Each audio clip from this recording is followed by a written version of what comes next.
This is transportation today. You know, are we on? Yes. We're on the set of the CBS movie Secret Vows. And everybody knows the actors and the directors, the flashy Hollywood side of making a movie. We all know that.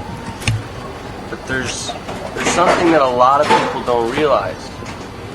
And that's the importance of good transportation. Norton, are you filming me or are you filming? Buddy, I just keep going. I've got you. Okay. You look like you're framing my chest. No, I'm not. You got me? Okay. Let's get an interview here. Let's come around to the backside. We got CNH Catering. Guys, don't mind us. Pretend. Oh, S&H. Sugar. Pretend we're not even here. Everyone else does. What would you say is the now? Here's a very important question. Let's find out the answer. What would you say is the most integral part of making a film? Well, catering, of course. I mean, people. It's just like the army thing. Tricks you on our stomach. I didn't want to say it, in front of the guys. But we'll go to each department, and you'll notice that they're each going to say, well, my department's the most important. The camera's going to say, well, without the camera, we can't make the movie. The actors are going to say, without the actors, you can't make the movie. And let me tell you something. None of this stuff would be here if it wasn't for the guys in transportation, the unsung heroes. Let's go over and meet Let's go find first the captain. We come to attention, boys. Yes, sir. I'm sorry. Yes, sir. I'm sorry. They're a little crazy in transportation. I'm sorry. Can we ask you a few questions, Mr. Earl? By the way, Sure, I'm Tim Thomerson, Tim? CBS Transportation Today. Hey, how you doing? Transportation Today. Jerry Bell, TNT Movie Weekly. Okay, so this is the makeup truck, right? And you are? Marina. Vic Wailuku, CBS News. So, what happens in here? The stars come in, they sit down. Have coffee, get my makeup done, I go back here and see Eva for hair. On the show so far, between you and me, we can maybe do this off camera, but who's needed the most makeup? The most makeup? This is a wonderful little. It's funny. It seems like a motorhome. Okay. Your name is? Bo Eva. Bo Eva. I'm Timmy Smith, CBS News. This is where the stars get their haircut. Yeah, this is where I turn Robert Conrad from a brunette to a blonde. Great. You need I a know. little I trim do there, need. buddy. I definitely need a trim. I'm getting kind of scraggy. Yeah, the little side. Can we get a haircut? Good. Can we get a haircut? Yeah, definitely. Come back in later for a haircut. Well, Film that. this. Filmmaker Paul Thomas Anderson made a mock documentary about the life of a porn film star. 10 years and $15 million later, Anderson's project has become Boogie Nights. Why 10 years between the time that you made that little documentary, which was about 30 minutes, as I remember? Yeah. And this completion?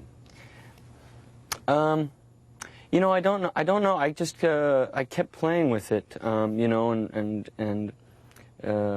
wrote it after doing the short film. I wrote it as a full-length sort of documentary, taking that kind of Spinal Tap approach, you know. But by the time I sort of finished that, that format had kind of been worn out and done many times, and I kind of realized I was really just sort of blatantly ripping off this Spinal Tap thing, and I got to sort of find a new way to do this. And in the meantime, I'd written my first movie, which is called Heart 8, and then just kind of... It was finally called Heart 8. It was finally called Heart 8. Thank you. Wink. Those of us who love it called it Sydney. That's right. Thank you. God, it's good to be here. I feel comfortable. And I don't know. Somewhere in 10 years, 2 hours was added, on top of the half hour. Yeah. And I just kind of figured, well, the way to do this is just kind of go nuts and just make it straight narrative, but really kind of just start writing, and wrote 300 pages of stuff, and eventually had a shooting script of 186 pages. Casting. Yeah. The best part. Casting and writing are kind of the same thing to me, you know? Because I write parts for actors that are my friends, or actors that I don't know that I really want to work with, like Julianne Moore is someone whose work I just loved, you know, and I wrote this part for her, but I didn't know her. But it was great to give it to her and say, this is for you, you know, and she said yes. And John Riley and Phil Hoffman and Philip Baker Hall and Bob Ridgely, a lot of the actors in the movie are real good friends of mine, and it's great to write parts for them because you know they're my friends, and I watch them kind of suffer in Hollywood, you know, not being able to play parts that they should, you know. If they're good at playing the white trash hillbilly, they get the white trash hillbilly parts, you know, forever. And I can go to them and say, so what kind of part do you want to play, you know? And say, well, I want to do something other than the stuff they're offering me, you know. So it's nice to do that, you know. What about the lead? Marky? Yeah. Not the first choice. No, he wasn't. Well, he is now. No, of course he is. You'd like to look back and That's say, right. I knew this I all knew along. all along. I Yeah. knew this. I wrote it for him. I knew it would be, he'd own the part. That's right. I knew all this would happen for him. Burt Reynolds. Yeah. Burt Reynolds. He's great. You know, he's Burt. And Yeah. Again, not the first choice. no, not well, you know what? He was the first person that I had thought of when I was writing it. I don't think you can write a movie about, you know, 70s porn and a character named Jack Horner, who's the sort of father figure, without thinking of Burt Reynolds. Right. You know? A couple of things that people notice about this film. First of all, was the opening shot. Yeah. Yeah, the opening shot is one of those big, fun, show-off moments where you get to, you know... Director stretch his stuff. Exactly, where you get to go, I'm directing. Yeah, You know? this is my baby. Yeah, Yeah. and I think those are okay, you know, if they're well earned, you know. That one isn't earned because it's the first shot of the movie, but in some way, to me, it kind of frees the movie up, you know, and kind of goes, have fun, you know, and this is going to be a long, winding ride, you know. And they're really fun to do. These long, complicated tracking shots are really fun to do. There's something great. I think the actors love them, you know.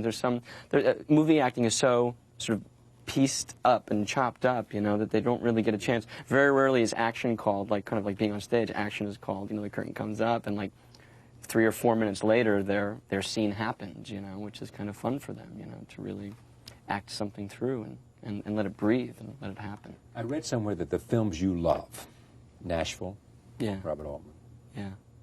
Goodfellas, Yeah. Martin Scorsese, Yeah. Jonathan Demme, Yeah. He's the And- best. David Mamet. Sure. Yeah, Quentin Tarantino's not in there, but might as well be included in that group, or not. No, I think he's a wonderful filmmaker. I mean, He just didn't inform your life or your ambition, your desires. not really, but certainly, you know, the success of Pulp Fiction helped a lot of people get movies made. A lot of people, you know. So in that regard, certainly. I'm fascinated by you and the way you seem like a kid. How old are you? I'm 27 now. And here you are 27 years old, and you've got a big movie, a movie Yeah. that everybody's talking about. You have wanted to do this since you were how old? Born. I can't remember. There's only one other thing that I wanted to do, and I thought I wanted to be a boxer. But that was because I saw Rocky. Yeah. And my dad said, I don't think you want to be a boxer. You want to be like Rocky? I said, I want to be like Rocky. He said, maybe you want to be an actor or a writer or a director or something like that. I said, yeah, that's right. That's what I want to do. Yeah.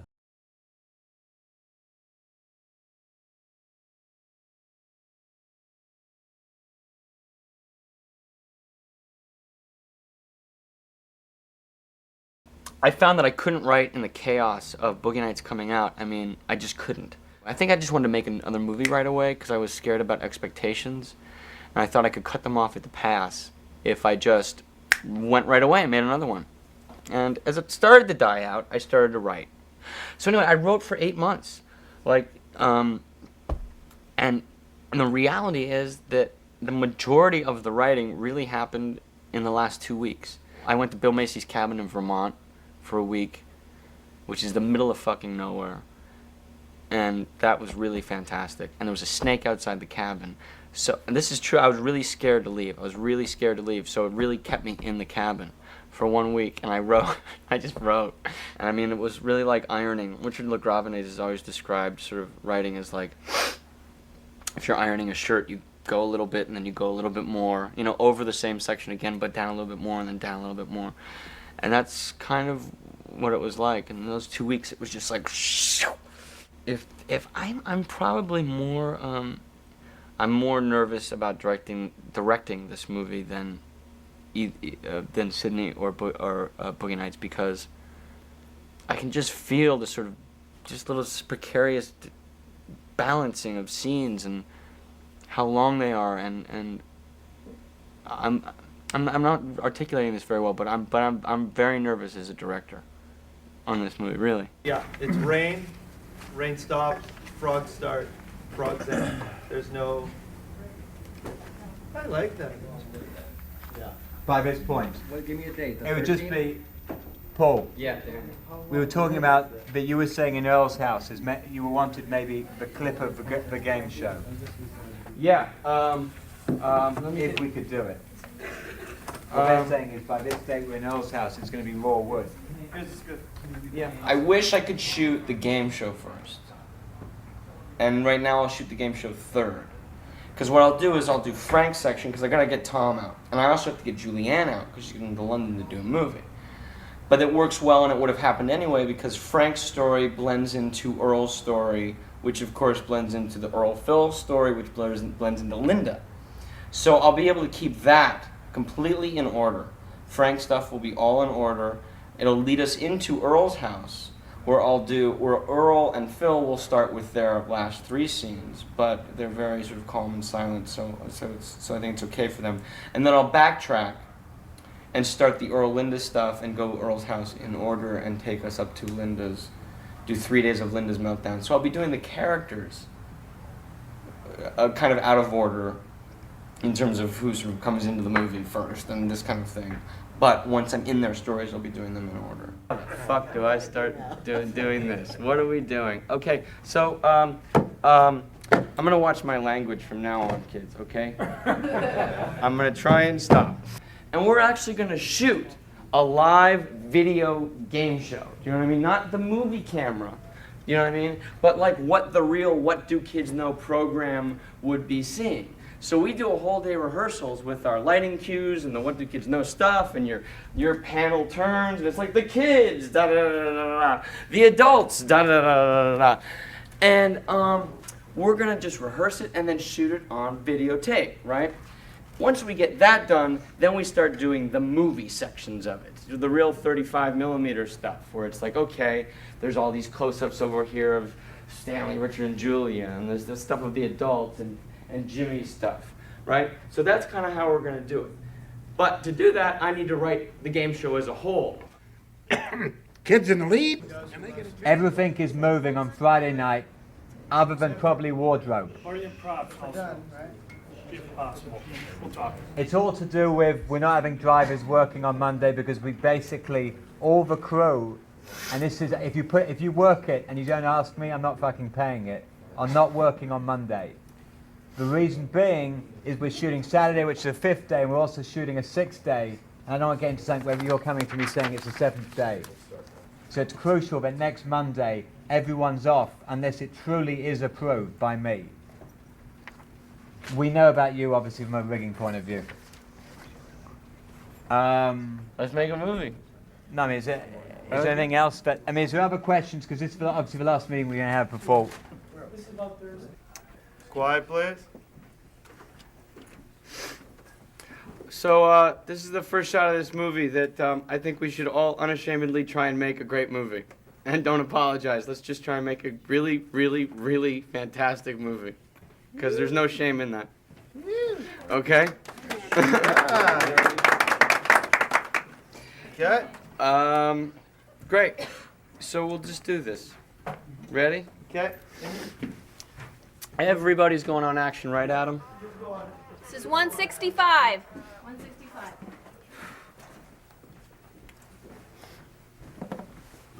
Here we go. Standing by. And rolling.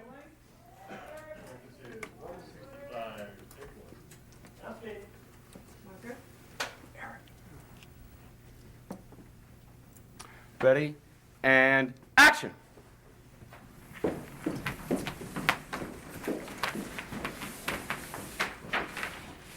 Cut! Is that what? Yeah, no, that was great. Resetting. Go again.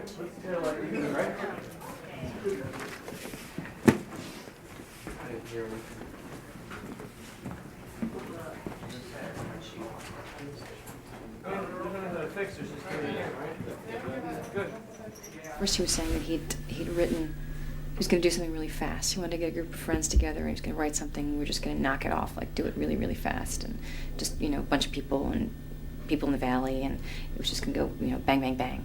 And then he was writing it. And he said, I'm going to get the script. I'm going to get the script here, and then it was a while. You know, it was a lot later than I think he thought. It wasn't just like a knockoff kind of piece. It was a big piece. I thought it was incredibly brave, because one of the things that I think is so great about Paul and so wonderful about him is his humanity and how emotional he is. There aren't many people who have the desire or the I don't know, the bravery you need to be that emotional. You know, Paul does that. I mean, he really goes there. And it was a clearly very personal film. You know, I mean, it really had, you know, was dealing with issues about death and cancer and things that, you know, all those things that he'd been going through. People, you know, that's what I thought was such a standout about the movie, that it was grand and, you know, hugely emotional, but really personal. To look into the lens. Fuck, man. I think I should be packing up the shit on the tables or something. You should be doing some kind of calming, settling, silly work, you know. Okay. Oh, don't tape this.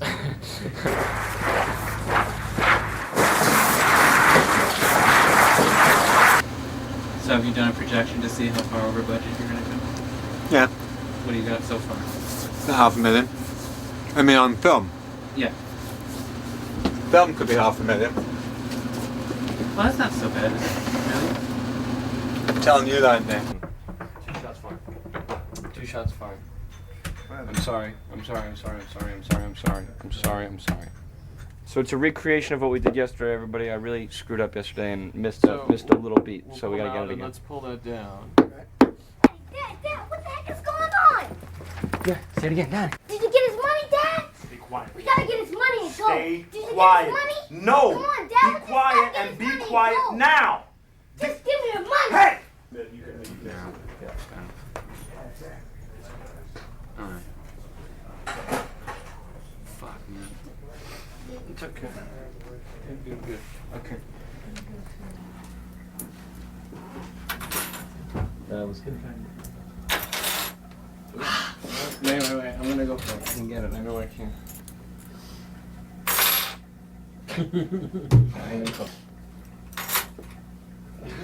Sucker. Fuck it. Here. Have my fucking keys. Take them. One more. Good. That was good. Oh. Throw it out the window. Okay. Ready, Marky? Here we go. The other side? Here we go. Alright. Okay. Here he is, lo and behold, along with his producer, Joanne Seller, Paul Thomas Anderson.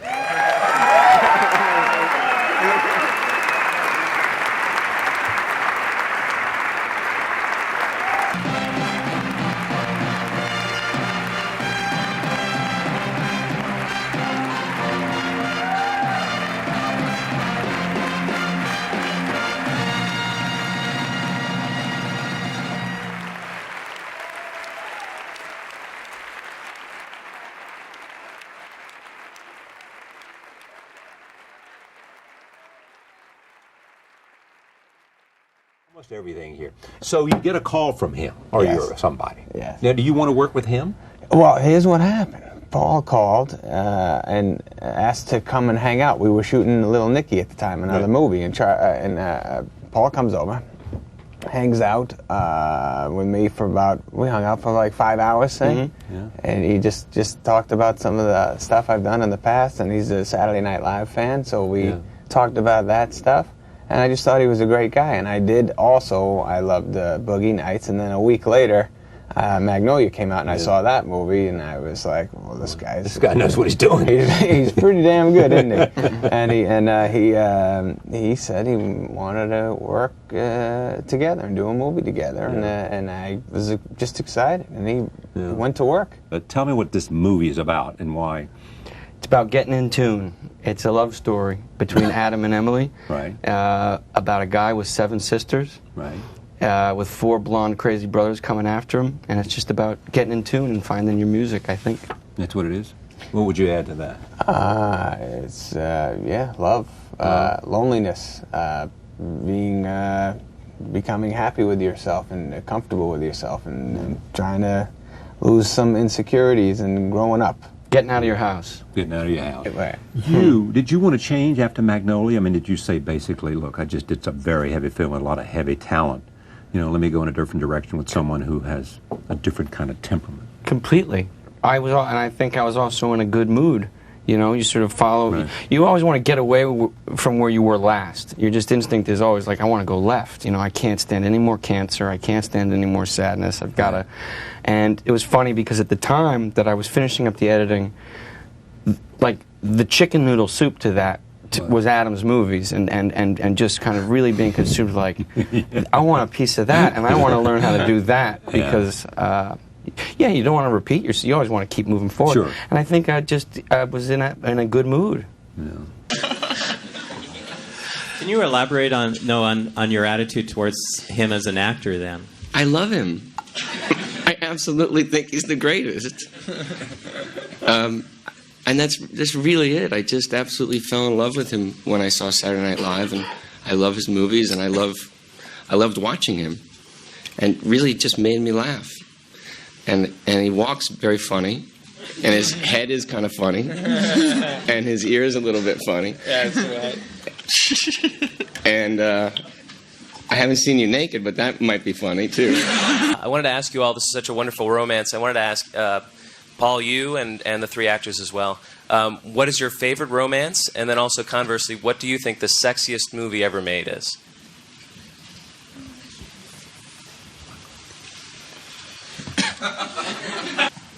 I would say E.T. is pretty sexy.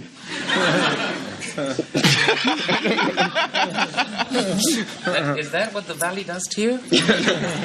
No. Mulholland Drive's pretty sexy.